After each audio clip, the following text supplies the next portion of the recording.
TriLLG. What's good, guys?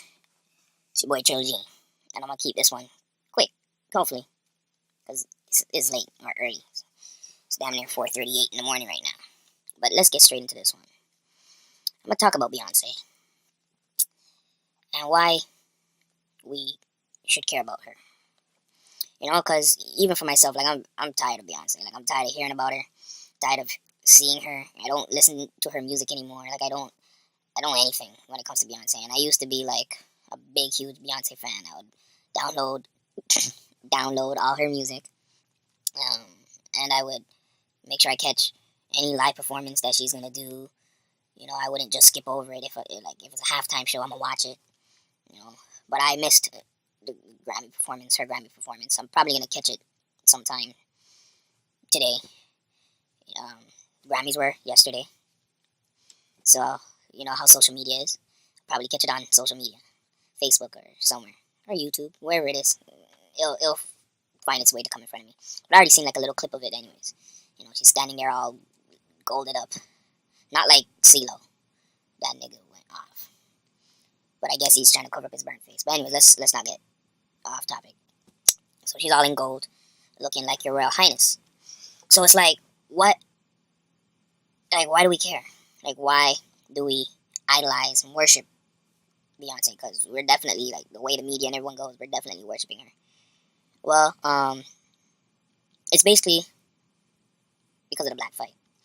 It's because of racism and the history of racism.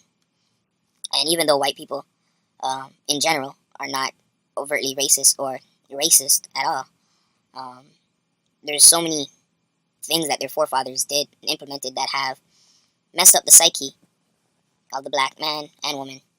And it's like all these symbolic gestures are needed to bring the black community back to normal. And I think this is part of it. Now, when we're talking about racism, I'm talking literally racism. I'm not talking about systemic racism. I don't really think that exists in that way, the way everyone likes to jump on that bandwagon. Systemic racism, we weren't even using that term years ago. When I was in school, no one taught me about systemic racism. They taught me racism and the literal acts of white people believing that black people were less than human. But now, white people are also less than human. Everybody can be destroyed by the elite. So it's no longer a color thing, it's a class thing. Kanye's been saying it, but nobody listens to Kanye anymore. But anyways, like I said, Beyonce, her husband, Jay-Z, they're the royal family of hip-hop. And hip-hop is the fight of black people making money. Black people getting back to their land, their resources, their ownership of themselves. Everything that that we've been complaining about. And the thing about it, I don't know if white people can be involved in this. And it kind of sucks because, like I said, white people right now are, you know, they're also less than humans. They themselves. Only the elite are human in terms of their freedom to travel the planet. They don't got to worry about nothing. If something's really a problem, I know they can just pay their assistant to handle it, and it's not a problem anymore. So they don't really experience the world like me and you. If you get a ticket, you got to go stand in line, da-da-da-da. I don't think the rich man got to do that. I don't even think he gets tickets, to be honest. I don't even think he's driving, unless he's, you know, having fun to go and drive. I'm talking about guys like Charlie Munger all the way to Warren Buffett. And those guys, they may not be assholes. They could be nice dudes and not actually racist, but they're the elite. They're part of the elite class. And as much as they talk about philanthropy and work, it's part of the elite class. Now, Jay-Z and Beyonce might be considered a part of the elite class, but they came from literally nothing with an entire weight of black power on their back.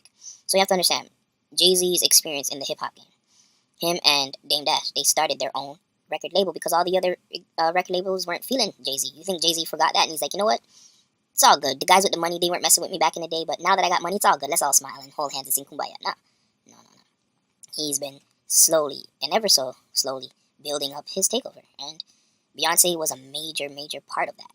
If you understand hip-hop, understand the music industry, understand her career, and I've said it many times, people who follow me and follow everything I talk about know that I've already made mention about Beyonce's earlier career with Destiny's Child and how Jay-Z was working behind the scenes to help her solo career. And boom, they unite, and they have Blue Ivy. Everyone said that's a surrogate, whatever, but now she's having twins. So I didn't really care when the news came out that she's having twins. I'm like, just hurry up and have them. Hope they're healthy. Don't know. And on to the next, because really until they do their final move, all this stuff is just fluff in between. And I get it.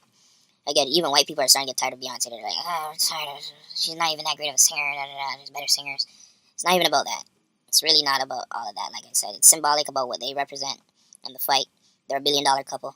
Yes, there's individuals out here who got billions, and they're not helping the world with it. Not to say that Beyonce and Jay-Z aren't helping the world. Like I said, they're a symbolic gesture. They're the symbolic gesture of Black Power. They represent being a ghetto youth growing up in Darcy, New York City. I think that's what it's called, right? Darcy, that's his block, right? And coming from the ugly hustles of selling crack to becoming a business mogul. He's more than just a hip-hop artist. He's a complete business mogul. And in a sense, put together the blueprint so that artists can be self-made music moguls. Think about it. Prior to Jay-Z, Biggie, Tupac, both of them were slaves completely. Not to say that Jay-Z doesn't have slaves, but I think everybody who's a part of this rock movement or Rockefeller Rock Nation movement, it's a bit larger than just being a slave. I think they're slaves for a cause, right? A symbolic cause, and there could actually be some real moves, but I don't know. We don't know. Did you know about the Barclays Center until it was announced through the media? Jay-Z doesn't announce his moves, so we really don't know what the guy's doing. But like I said, the symbolic gesture of that Black Power, that Black family unit, right? So, like I said, you see this young dude come up through the ugly, grimy streets, eventually becoming a mogul, owning multiple companies, finding his wife, dating her, courting her for how long they were dating, her being the queen of pop, or queen of, I don't even know what Beyonce is technically supposed to be, but Jay-Z's definitely been like the king of hip-hop. The only other person to outdo him is Eminem, and Eminem's not really gonna say I'm the king of hip-hop, and Drake still knows that he has to salute Jay-Z, even though he's trying to be bigger than Jay-Z, but it's Jay-Z, man, it's Jay-Z. So, and Drake hasn't even built his dynasty yet in terms of his family. He's still trying to get Rihanna, so if he gets Rihanna is past Elvis, then probably Drake and Rihanna can be the new Beyonce and Jay-Z. That probably will be what will happen, because everyone's getting tired of seeing Beyonce, so they'll be like, okay, I want to see Rihanna now. We want to see Rihanna pregnant. And but I don't know, because that's like a step in the opposite direction. So it's like, okay, Drake gets Rihanna, and then the next star, the next black star, because it's still gonna be a black woman, is what, Bieber, Justin Bieber, and that's the new hip hop couple. Probably, I don't know. I don't even know. I'm not gonna get into it any further though. It's a topic that it's stupid. Like, who cares? Like I said, symbolic gestures don't really affect anything, but at the same time, their income is still growing, and they may be doing all kinds of amazing things for the sake of everybody's freedom, white and black people. So you don't know what they're up to. They clearly supported Obama. They clearly didn't support Trump. Both Obama and Trump are puppets, just like every other president. So I don't know if they just do that openly to stay on the sides of the media, so that the media keeps hyping them up while they do their business on the low.